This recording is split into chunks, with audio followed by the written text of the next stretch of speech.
I just think the location is amazing. It's really special to help them with their first home and to help them realize what a great benefit it is for them, not just for today, but for their future. I want my clients to get the best deal and have the best home.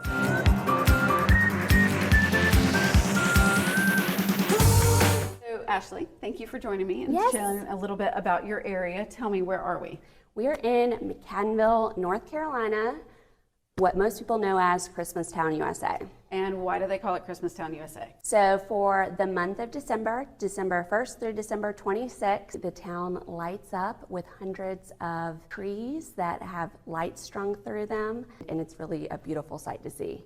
It's one of my favorite Charlotte traditions because, I mean, I remember coming here as a kid. I bring my kids. It's been going on for more than 60 years. Yeah. I think we were talking, probably, I know. back to the 40s? I mean, Or early at 60s? least. I'm not sure. We'll have to look it up. Yeah, I think it's been at least 60 years, I'm sure of that. But what's so beautiful is that the whole town, I mean, it just, like you had said, it looks like it looks like a Hallmark movie. Yes. Because it's very quaint and, homes are lit up and people drive through, and y'all have how many people that come through for Christmastown, USA? For the month in December, we have roughly 500,000 people pass through. Which is wild. Yeah, because normally, on a normal day, the town of McAdenville has a population of roughly 900 people. Yes, which is what I was thinking when I was driving through here. I was like, oh my gosh, I normally come, for the Christmas lights, and it's like I normally don't come on a normal day. And I was like, it's so quiet and quaint and all of that. So about how many households are here? So there's about 600 homes here in McAdenville. And McAdenville is about 1.4 square miles. And you have everything from kind of the older mill homes that you have sort of at the entrance to the city or to the town. And then you've got other more modern, recently built new construction. So what kind of does the range of homes look like in terms of, what's the sales price range for the town? So the sales price range, specifically in McAdenville Village, that's what I know because that's more of a uniform home. Property there. It ranges anywhere from $425 for our smaller 1,600 square foot, 3 bedrooms, 2 baths, to $650,000, which is 5 bedrooms, over 3,000 square feet, all built. The Saucy Burbank houses were built first around, I'd say 2005 to 2008. Then the crash happened. Then the new builder Bonterra came in, which is now Taylor Morrison. They built about 100 homes.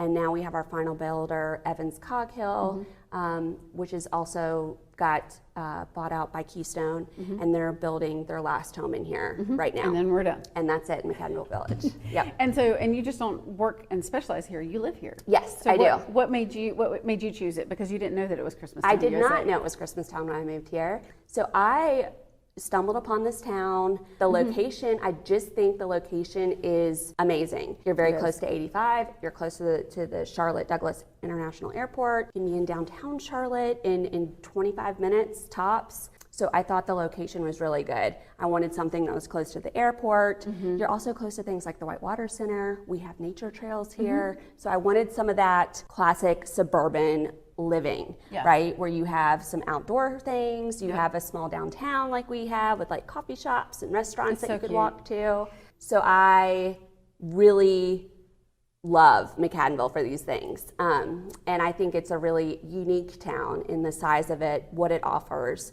compared to things like Belmont or Mount Holly even.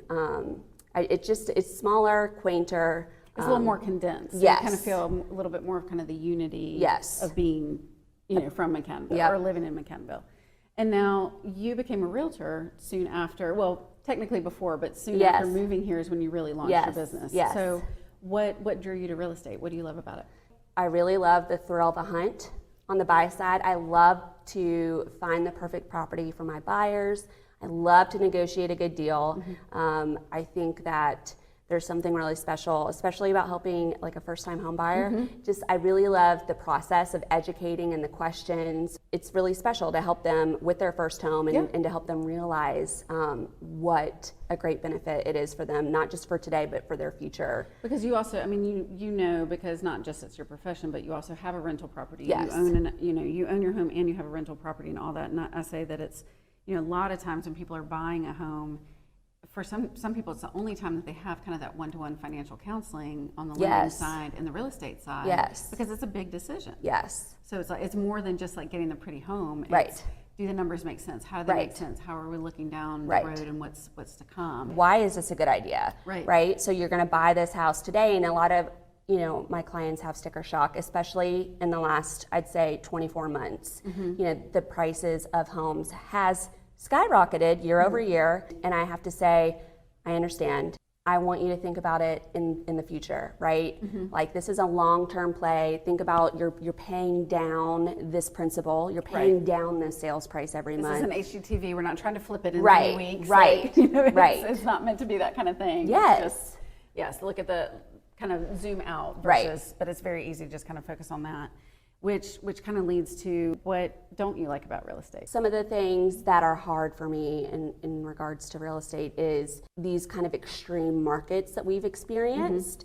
It's kind of started to level out now, but even still, you know, with high home prices, limited inventory, you're trying to help your buyers, right? You're trying to help them get a house for the first time, and they really want this house, but a lot of times you have to pay over what they're asking, and you have to put down a large due diligence fee here in North Carolina, and that is really scary because you don't know what's going to happen. You don't know what you're going to find in that house when you do inspections and things like that.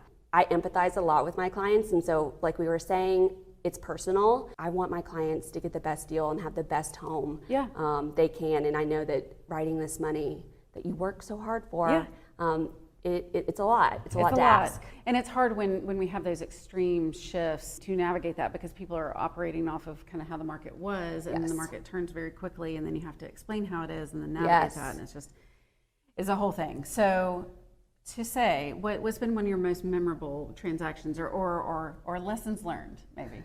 So, I mean, I think my most memorable transaction is my first transaction, not only because it was my first transaction, but because during our due diligence time period, we discovered that there were some issues with the HVAC, and we were getting ready to go out of due diligence, which means that amount is not refundable to the buyers if they decide to withdraw from the contract. And some things that may make a buyer withdraw is something like a faulty HVAC unit. That's a big ticket item, right? So I thought that I had missed our due diligence window where we can make more negotiations in regards to things that we want fixed or given credits, things like that. And I thought I was going to have to buy an HVAC unit for my client. Talk about a closing gift. Yeah, I was like, oh, okay, because, you know, it was my first transaction. I'd spent a lot of money to be a real estate agent. I didn't have any money. And I'm like, okay, that's fine. This is what my commission check is going to. Right. You're like, it's fine. Everything's fine. But that's a sign of your integrity and your ethics to do the right thing no matter what. Yes, I try. But you didn't have to buy them the HVAC. Like, come full circle, like we were able to negotiate an extension on our due diligence and able to get the proper like maintenance and have the proper inspections. And so no HVAC was needed to be bought. Yes, an expensive lesson to learn, that hopefully that you didn't have to actually, you went through the whole journey of that without having to do it. Yes. And now, so kind of in closing, what would you say, whether it's here in McAdenville or what else, what's your best piece of advice that you have for somebody that's trying to decide where to live or what's going to feel like home? You know, you zoom through and you have an hour and a half looking at a couple homes. Like, what do you advise your clients to look for? The first thing is understand the location, right? If you really like a home and you want to make an offer on it, I encourage my clients to go to the town at multiple times of the day, different days of the week. So then you could get like a feel of the people, the traffic patterns, things like that. I think that's good advice, because it's so easy to fall in love with something online. Like, you see the pictures and even the tour and like all the research that we do. Yes. And then you go and you're like, yes, this is perfect. But you're looking at it in kind of a bubble. Right, so a vacuum, it's important to really start the process early. Right. So you can say, oh, I like the downtown. Or right. Like you had said that one of the things you love about McAdenville is how cohesive it is. Yes. Because it is a little bit more, condensed. It's a smaller community, but a very tight-knit community. Yes. And so you can get a sense of that yes. versus saying, it's not just the house. You're right. buying the community, the area. Yes. Yes. So one of the things about McAdenville that is so great is that the people here are so passionate about the town. They're so protective, and they really love to see all the investment in expanding the town for the better through a thoughtful process and kind of revitalizing the old buildings and bringing in new businesses. So, you know, that's something very unique about here. It is. Well, it's easy to see why you love it. So thank you for sharing it with us. Absolutely. Thank you so much, Rebecca. Thank you.